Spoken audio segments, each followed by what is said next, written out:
what we are interested is our own Asian subpopulation, and this mimics the international trial which was conducted, and the difference is again to the magnitude of around, the delta difference is almost to the tune of 50%. So if you use a first line drug which is effective only 7% at end of 6 years, as compared to a better drug which is almost effective as much as more than 60%. So the subgroup analysis, when you have a very effective drug with a very good hazards, you definitely feel that it is going to be effective across all the subgroups. So irrespective of whether the patient had brain metastasis, whether he was an Asian, and whether male, female, irrespective of age and smoking status, it was effective across all the subgroups. So now there is a small rule of two which is seen in ALK-positive non-small cell lung cancers. The first generation drugs are almost twice the effectiveness of basic chemotherapy. Basic chemotherapy, the median progression free is only around 5 to 6 months, whereas if you use crizotinib, it's to the tune of 11 months, as opposed to the second line ALK inhibitors such as alectinib or something. They are effective to the tune of almost 24 to 36 months, but with Crown trial with Lorlatinib, the effectiveness is more than 60 months. So it's 2x of each. So now we have arrived at a point where it's very difficult to go to the further lines because you have a very effective drug.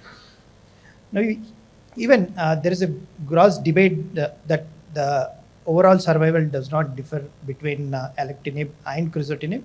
But alectinib, if you see, the 5-year overall survival was 62%, as opposed to Lorlatinib. I'll just show in the subsequent slides that Lorlatinib, even at the end of 5 years, around more than 75% patients still continue to be on the drug, which is nearly, more than around 12% as compared to alectinib.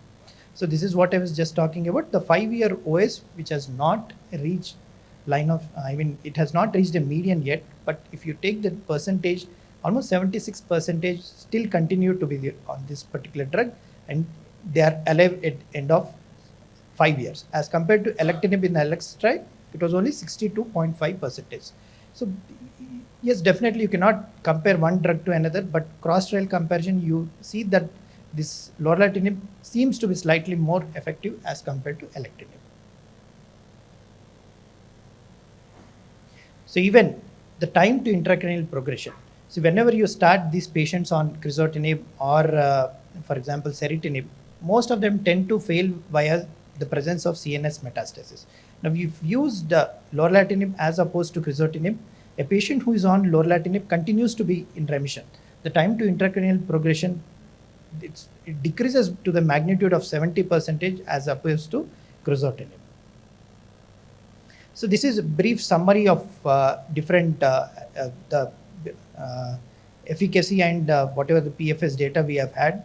And finally, what we have understood is that this drug is much effective as compared to crizotinib, both intra and extracranially.